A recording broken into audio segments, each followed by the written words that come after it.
സ്ഥിരമായിട്ട് തുമ്മിയിട്ട് വയ്യ, മൂക്കൊലിപ്പാണ്, ടവലില്ലാതെ നടക്കാൻ പറ്റാത്തൊരവസ്ഥയാണ്. ഈ ഒരു അനുഭവം നിങ്ങൾക്ക് ഉണ്ടായിട്ടുണ്ടോ? ഹോസ്റ്റലിൽ ഉണ്ടായിരുന്ന ഒരു കുട്ടി എന്നോട് വന്ന് പറഞ്ഞതാണ്. ഹോസ്റ്റലിൽ ഒരു റൂമിൽ 4 പേരുണ്ട്. അതിൽ ആ കുട്ടി കാരണം ബാക്കിയുള്ളവർക്കും കൂടെ ബുദ്ധിമുട്ടാണ്. കാരണം രാവിലെ ഈ തുമ്മൽ കേട്ടിട്ടാണ് മറ്റുള്ളവർ ഉണരുന്നത്. തുടർച്ചയായിട്ട് തുമ്മാണ്. അതുപോലെ തന്നെ നല്ല സൗണ്ടിലാണ് തുമ്മുന്നത്. ഇപ്പോൾ ഇവർ പുറത്തിറങ്ങി കഴിഞ്ഞാൽ പോലും അപ്പുറത്തുള്ള റൂമുകളിലേക്ക് സൗണ്ട് കേൾക്കുന്നുണ്ട്. അതുപോലെ തന്നെയാണ് മൂക്കുന്ന് വെള്ളമായിട്ട് വരിക. ഈവൺ ഇപ്പോൾ കിടക്കുന്ന സമയത്ത് പോലും തലേൻ്റെ അവിടെ അല്ലെങ്കിൽ തലേണേൻ്റെ അടിയിലായിട്ട് ഒരു തോർത്തുമുണ്ട് അല്ലെങ്കിൽ കർച്ചീഫ് വെക്കേണ്ട അവസ്ഥയാണ്. അത് കഴിഞ്ഞപ്പോൾ നമ്മളെന്തെങ്കിലും യാത്ര പോവേ എന്തെങ്കിലും പോകുന്ന ചെറിയ രീതിയിൽ കാലാവസ്ഥ മാറിക്കഴിഞ്ഞാൽ തന്നെ അല്ലെങ്കിൽ തണുപ്പ് അടിക്കുമ്പോഴേക്ക് തുമ്മൽ വരുന്നുണ്ട്, കണ്ണ് ചൊറിച്ചിലാണ്. അതുപോലെ തൊലിയിൽ തന്നെ ചെറിയ ചെറിയ കുരുക്കൾ പോലെ വരിക. ഈ പ്രശ്നം ആ കുട്ടി ഭയങ്കരമായിട്ട് സ്ഥിരമായിട്ട് അനുഭവിക്കുന്നുണ്ട്. അപ്പോൾ ഈ ഒരു പ്രശ്നം പല ആളുകളിൽ നിന്ന് പല രീതിയിൽ ഞാൻ കേൾക്കാറുണ്ട്. അപ്പോൾ ഇന്ന് നമ്മൾ വീഡിയോയിൽ പറയാൻ പോകുന്നത് ഇതെന്താണ് കാരണം, ഇതെന്താ എല്ലാവർക്കും ഇല്ലാത്തത്, ചില ആളുകളിൽ മാത്രമാണ് ഇപ്പോൾ നമ്മൾ കാണുന്നത്. അപ്പോൾ ബാക്കിയുള്ള ആളുകളിൽ ഇവരെന്താണ് ചെയ്യുന്നത് മറികടക്കാൻ എന്നാണ്. അപ്പോൾ നമുക്ക് ഇന്ന് ഈ വീഡിയോ ഒന്ന് കണ്ടുനോക്കാം. ഈ വീഡിയോയിൽ കറക്റ്റായിട്ട് പറയുന്നുണ്ട് എന്തൊക്കെയാണ് ഇത് വരാനുള്ള കാരണങ്ങൾ, അതുപോലെ തന്നെ ഇതെല്ലാവരിലും വരുമോ, എന്തുകൊണ്ടാണ് ചിലരിൽ വരാത്തതെന്നുള്ളത്. ഞാൻ doctor Gopika, doctor Basil's homeo hospital, Pandikkad, Malappuram ജില്ല, നടക്കാവ്, കോഴിക്കോട്.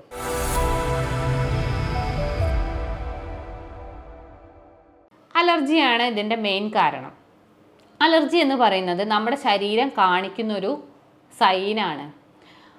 നമ്മുടെ ശരീരത്തിലേക്ക് ഒരു പൊടി അല്ലെങ്കിൽ എന്താണോ ആ ശരീരത്തിന് പറ്റാത്തത് അത് വരുന്ന സമയത്ത്, പറ്റാത്തത് എന്നുള്ളതില്ല, എന്തൊരു സാധനം വന്നു കഴിഞ്ഞാലും ശരീരം പുറത്തേക്ക് അതിനെ പുറന്തള്ളാൻ വേണ്ടിയുള്ളതാണ് കാണിക്കുക. ഇപ്പോൾ മൂക്കിലേക്കാണ് ഒരു പൊടി നമുക്ക് എക്സാമ്പിളായിട്ട് എടുത്തു കഴിഞ്ഞാൽ പൊടി വരികയാണെന്നുണ്ടെങ്കിൽ അതിനെ പുറന്തള്ളുക എങ്ങനെയെന്നാണ് ശരീരം ചിന്തിക്കുക.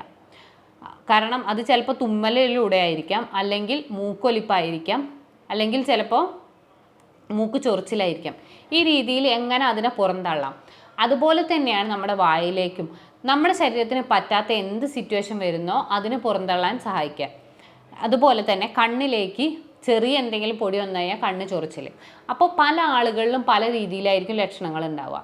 അത് ആളുകൾക്കനുസരിച്ച് മാറും. നമ്മുടെ ശരീരം കാണിക്കുന്ന ഹൈപ്പർ ആക്ടിവിറ്റി, പ്രതിരോധത്തെയാണ് നമ്മൾ അലർജി എന്ന് പറയുന്നത്.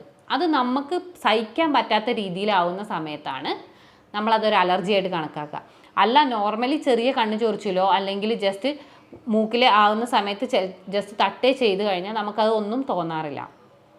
അത് ഓരോരുത്തരുടെ ശരീരത്തിൽ എന്ന് പറഞ്ഞു കഴിഞ്ഞാൽ നമ്മളെ ഇമ്മ്യൂണോഗ്ലോബുലിൻ ഇ, നമ്മുടെ ശരീരം പ്രതിരോധിക്കുന്ന, നമ്മുടെ ശരീരത്തിൽ വെളുത്ത രക്താണുക്കളാണ് നമ്മുടെ പ്രതിരോധത്തിന് വേണ്ടി കൂടുതൽ സഹായിക്കുന്നത്. അപ്പോൾ അത് കൂടുന്ന സമയത്തും ശരീരം പെട്ടെന്ന് പ്രതികരിക്കും. അപ്പോൾ ഈ പ്രതികരിക്കുന്നതിനെയാണ് നമ്മൾ അലർജിയായിട്ട് കണക്കാക്കുന്നത്. ഇപ്പോൾ ഈ ഹോസ്റ്റലിലുള്ള കുട്ടി പറയുന്നത് ചെറിയ ഒരു പൊടി വന്നാൽ തന്നെ തുമ്മലാണ്. കാരണം നമ്മളിപ്പോൾ എപ്പോഴും ചിന്തിക്കില്ല നമ്മളെ ബെഡ്ഷീറ്റ് ആഴ്ചയിൽ അല്ലെങ്കിൽ 3 ദിവസം കൂടുമ്പോൾ തിരുമ്പുന്നുണ്ടോ എന്നുള്ളത്. നമ്മൾ ചിന്തിക്കും ഇല്ല അവിടെ ഒരു പൊടിയും ഇല്ല. നമ്മുടെ ബെഡ്ഷീറ്റിൽ അത്രയധികം പൊടികളുണ്ടാവും. അതുപോലെ തന്നെ തലയണ, നമ്മൾ ഡെയിലി തലയണ ഉപയോഗിക്കുന്നതാണ്. പിന്നെ ഈ റൂമിലുള്ള പൊടികളെല്ലാം അതിലാണ് ഇരിക്കുന്നത്. പിന്നെ ഈ ചെറിയ കുട്ടികൾ മുതൽ ഒരു 20-25 വയസ്സ് വരെ, ഇപ്പോൾ അതിൽ മുകളിലുള്ള കുട്ടികളിൽ പോലും കണ്ടുവരുന്ന ഒരു ക്രേസാണ് ചെറിയ ടെഡി ബിയർ അല്ലെങ്കിൽ പാവകൾ കൊണ്ട് നടക്കുന്നത്. അതിലൊക്കെ ഉള്ള ഈ മൊത്തം ആ സ്കിന്നിൽ അല്ലെങ്കിൽ ആ ഒരു ടെഡി ബിയറിൻ്റെയൊക്കെ ഓരോ ഭാഗങ്ങളിലും എത്രയോ അധികം പൊടികൾ നമ്മൾ കാണും. അത് സൂക്ഷ്മമായി നോക്കിയാലേ ഉള്ളൂ നമുക്ക് മനസ്സിലാവുക. ഇതിനെ കൂടുതലായിട്ട് കൊണ്ടു നടക്കുന്ന സമയത്ത് മൂക്കിലേക്ക് പൊടി താവുകയും അത് കാരണം തുമ്മാനുള്ള ഒരു ടെൻഡൻസി വരികയും ചെയ്യുന്നുണ്ട്. അപ്പോൾ ഈ ചെറിയ കുട്ടികളിൽ മെയിനായിട്ട് ഈ ഒരു വൃത്തി, നമ്മളെപ്പോഴും വീടും പരിസരവും വൃത്തിയാക്കി കൊണ്ടു നടക്കാൻ ശ്രദ്ധിക്കുക. ചെറിയ ചെറിയ കാര്യങ്ങളാവും ഉണ്ടാവുക, പക്ഷെ അത് നമ്മൾ ശ്രദ്ധിച്ചിട്ടില്ലെങ്കിൽ. അതുപോലെ കളിപ്പാട്ടങ്ങളിൽ അമിതമായിട്ട് പൊടി ഉണ്ടാവും. ഇത് മണ്ണിലും അവർ ഇടുന്നുണ്ട്, പിന്നെ വീണ്ടും വീടിൻ്റെ ഉള്ളിൽ. അതുപോലെ തന്നെ ബുക്ക് അട്ടി വയ്ക്കുന്ന സമയത്ത് മുകളിലുള്ള 2-3 ബുക്കുകളായി നമ്മൾ സ്ഥിരമായിട്ട് എടുക്കുന്നത്, പക്ഷേ ബാക്കിയുള്ള ബുക്കുകളിൽ പൊടി അടിഞ്ഞു പിടിക്കുന്നുണ്ടാവും. അത് മൊത്തത്തിൽ പൊടിയാവുന്ന സമയത്ത് അത് വീണ്ടും പ്രശ്നങ്ങൾ ഉണ്ടാക്കുന്നുണ്ട്. അതുപോലെ തന്നെയാണ് ഈ പൂവിലുണ്ടാകുന്ന പൂമ്പൊടി. പിന്നെ ചെറിയ ഭക്ഷണങ്ങളിൽ മാറ്റങ്ങൾ വരുമ്പോഴും പ്രശ്നങ്ങൾ ഉണ്ടാകുന്നുണ്ട്. പൊടീൻ്റെ കാര്യത്തിൽ തന്നെ നമ്മൾ അലമാരയുടെ മുകളിലൊന്നും നമ്മൾ ശ്രദ്ധിക്കില്ല. അതുപോലെ വേനൽക്കാലത്തും മഴക്കാലത്തും രണ്ട് രീതിയിലുള്ള അലർജികളാണ് ഉണ്ടാകുന്നത്. വേനൽക്കാലത്ത് പൊടി തട്ടിയിട്ടുള്ള അലർജി, അതുപോലെ ഫാൻ ഇടുന്ന സമയത്ത് ഫാനിൻ്റെ മുകളിൽ എപ്പോഴും നമ്മൾ ക്ലീൻ ആക്കുക എന്നുള്ളത് നമ്മൾ ശ്രദ്ധിക്കാത്തൊരു കാര്യമാണ്. ഫാൻ ഇടുന്ന സമയത്ത് ആ ഇതിലുള്ള പൊടി മൊത്തം അന്തരീക്ഷത്തിൽ മൊത്തം കലരുകയാണ് ചെയ്യുന്നത്. ഈ പൊടിപടലങ്ങൾ ശരീരത്തിലെത്തുകയും ഒന്നെങ്കിൽ ഒരു വ്യക്തിയിൽ തുമ്മൽ പ്രകടമാവും, ഇല്ലെങ്കിൽ ശരീരത്തിൽ ചെറിയ ചെറിയ കുത്തുകളായിട്ട് അലർജി വരും. അപ്പോൾ എന്തുകൊണ്ടാണ് പലരിലും വരാത്ത മനസ്സിലായില്ലേ? ഒന്ന്, ഇമ്മ്യൂണോഗ്ലോബുലിൻ IG എന്ന കണ്ടന്റ് കൂടുതലാവുന്നതുകൊണ്ടാണ് ശരീരം പ്രതികരിക്കുന്നത്, ഹൈപ്പർ ആക്ടിവിറ്റി ആവുന്നത്. പിന്നെ ചില ആളുകൾ നല്ല വൃത്തിയിലും നല്ല രീതിയിൽ കൊണ്ടുനടക്കുന്നവരായിരിക്കും. ആ ഒരു സാഹചര്യത്തിൽ അവരിൽ ഈ ബുദ്ധിമുട്ടുകൾ ഉണ്ടാവില്ല. പക്ഷേ അങ്ങനെ അല്ലാത്ത സാഹചര്യത്തിലാണ് പ്രശ്നങ്ങൾ വരാനുള്ളൊരു ചാൻസ് കൂടുതൽ. അതുപോലെ തന്നെയാണ് വീട്ടിൽ ഈ നായ അല്ലെങ്കിൽ പൂച്ച, ചെറിയ ആനിമൽസ് ഉള്ളവരിൽ അവരിൽ നിന്നും ചെറിയ ഡസ്റ്റ് മൈറ്റ്സ് ഉണ്ടാവും. ചെറിയ ചെറിയ പൊടിപടലങ്ങൾ അല്ലെങ്കിൽ ചെറിയ ചെറിയ രോഗാണുക്കൾ തന്നെ പുറത്ത് ചാടുകയും അത് കാരണം അലർജി പ്രശ്നങ്ങൾ ഉണ്ടാവുകയും ചെയ്യും. ഇത് പല ആളുകളിലും പല രീതിയിലാണ് ലക്ഷണങ്ങൾ കാണിക്കുന്നത്. ലക്ഷണങ്ങൾ നമുക്കൊന്ന് വിശദമായിട്ട് നോക്കാം. കണ്ണ് ചൊറിച്ചിൽ, കണ്ണിന്ന് വെള്ളം വരിക, മൂക്ക് ചൊറിയുക, മൂക്കിന്ന് കണ്ടിന്യൂസ് ആയിട്ട് വെള്ളം വരിക, അതിൻ്റെ ദിവസങ്ങൾ കൂടുന്നതിനനുസരിച്ച് കട്ടിയുള്ളത് മഞ്ഞ കളറിലും ആവും. അതുപോലെ തന്നെ തൊണ്ട സഹിക്കാൻ പറ്റാത്ത ചൊറിച്ചിൽ, ചില ആളുകളിൽ ഒരു ഒച്ച വരെ ഉണ്ടാക്കാൻ അവർക്ക് പറ്റും.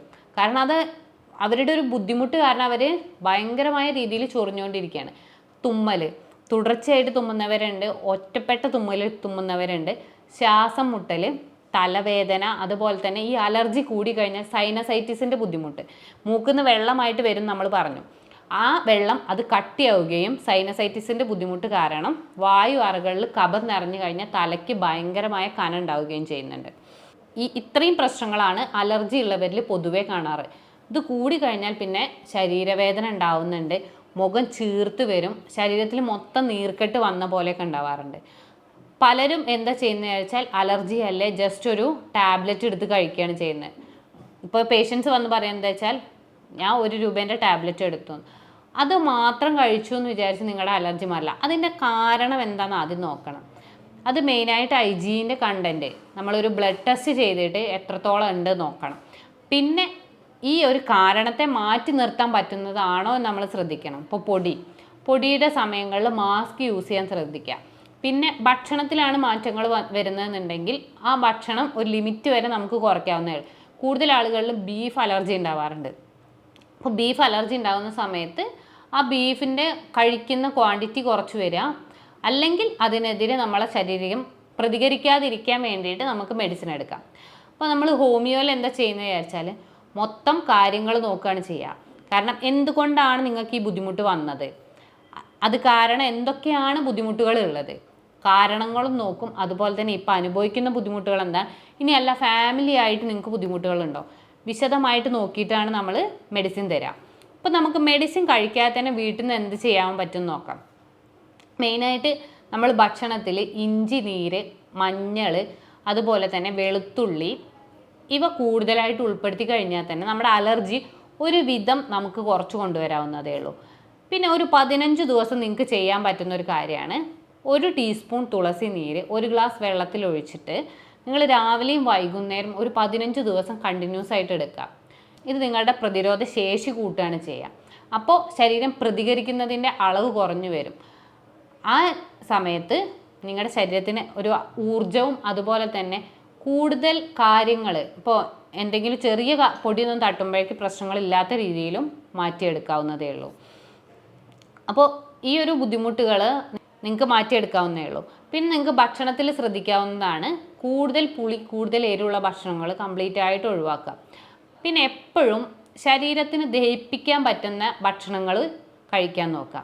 ഇല്ല എന്നുണ്ടെങ്കിൽ ഈ പ്രതിരോധത്തിന് സെല്ലുകൾ പോകുന്ന സമയത്ത് ദഹനവും കംപ്ലീറ്റ് ആവാത്ത സമയത്ത് ദഹന സംബന്ധമായ പ്രശ്നങ്ങളും നമുക്കുണ്ടാവാം.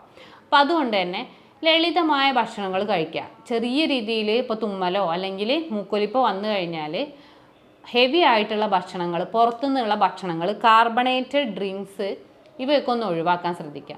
പിന്നെ വ്യായാമം ചെറിയ രീതിയിൽ എപ്പോഴും ചെയ്യാം. വെള്ളം ശരീരത്തിന് ആവശ്യമായ രീതിയിൽ ഭാരത്തിനനുസരിച്ച് കുടിക്കാൻ ശ്രദ്ധിക്കുക. പിന്നെ പച്ചക്കറികൾ, ഇലക്കറികൾ ഇവ ധാരാളം നമ്മുടെ ഭക്ഷണത്തിൽ ഉൾപ്പെടുത്തുക. പിന്നെ വൈറ്റമിൻ സി റിച്ച് ആയിട്ടുള്ള ഭക്ഷണങ്ങൾ, ഇപ്പോൾ നെല്ലിക്ക, അതുപോലെ തന്നെ പേരയ്ക്ക, മാതളം ഇവയൊക്കെ ഭക്ഷണത്തിൽ കൂടുതലായിട്ട് ഉൾപ്പെടുത്തുക. ശരീരത്തിൻ്റെ പ്രതികരിക്കാൻ അല്ലെങ്കിൽ പ്രതിരോധ ശേഷിക്ക് നമുക്ക് സഹായിക്കുക വൈറ്റമിൻ സി ആണ്. അപ്പോൾ ഈ കാര്യങ്ങൾ പ്രത്യേകം ശ്രദ്ധിക്കുക. ഇത്രയും കാര്യങ്ങളാണ് നിങ്ങൾക്ക് അലർജി പ്രശ്നങ്ങൾ ഉണ്ടെങ്കിൽ നിങ്ങൾക്ക് നോക്കാവുന്നത്. അതുപോലെ തന്നെ ഞാൻ 15 ദിവസം കഴിക്കാൻ പറഞ്ഞത് കറക്റ്റായിട്ട് കഴിച്ചു നോക്കുക. നിങ്ങളുടെ പ്രതിരോധ ശക്തി കൂടി വരുന്നത് കാണാം. പെട്ടെന്നൊരു പൊടി തട്ടിയാലോ അല്ലെങ്കിൽ എന്തെങ്കിലും ഫുഡ് കഴിച്ചാലോ ഒന്നും നിങ്ങളുടെ ബുദ്ധിമുട്ടുകൾ വരാത്ത രീതിയിലുള്ള ശരീരത്തെ നിങ്ങൾക്ക് വാർത്തെടുക്കാം. അല്ല ഇത്രയും ചെയ്തിട്ടും നിങ്ങൾക്ക് ബുദ്ധിമുട്ടുണ്ടെങ്കിൽ നിങ്ങൾ ഹോമിയോപ്പതി ചികിത്സ തേടാവുന്നതാണ്. നമ്മുടെ ചികിത്സയിൽ മൊത്തം കാര്യങ്ങൾ നോക്കിയതിന് ശേഷം അതിനനുസരിച്ചുള്ള മെഡിസിൻ തരികയാണ് ചെയ്യുക. നിങ്ങൾക്ക് നേരിട്ട് വരാൻ പറ്റുന്നുണ്ടെങ്കിൽ നിങ്ങൾക്ക് നേരിട്ട് വരാം. അല്ല എന്നുണ്ടെങ്കിൽ ഓൺലൈൻ കൺസൾട്ടേഷൻ ഉണ്ട്. ഓൺലൈൻ കൺസൾട്ടേഷൻ ആകുമ്പോൾ കോൾ ചെയ്ത് കാര്യങ്ങൾ വിശദമായിട്ട് ചോദിച്ചിട്ടാണ് നമ്മൾ മെഡിസിൻ വീട്ടിലെത്തിക്കുക. ഇനി ഇതുമായി ബന്ധപ്പെട്ട് നിങ്ങൾക്ക് എന്തെങ്കിലും തരത്തിലുള്ള അലർജിയോ അല്ലെങ്കിൽ ഈ ബുദ്ധിമുട്ട് നിങ്ങൾ അനുഭവിക്കുക അല്ലെങ്കിൽ നിങ്ങൾക്ക് ഇതുമായി ബന്ധപ്പെട്ട് എന്തെങ്കിലും സംശയങ്ങളുണ്ടെങ്കിൽ നിങ്ങൾക്ക് എന്നെ കോൺടാക്റ്റ് ചെയ്യാവുന്നതാണ്. ഞാൻ doctor Gopika, doctor Basil's homeo hospital, Pandikkad, Malappuram ജില്ല, കോഴിക്കോട്, നടക്കാവ്.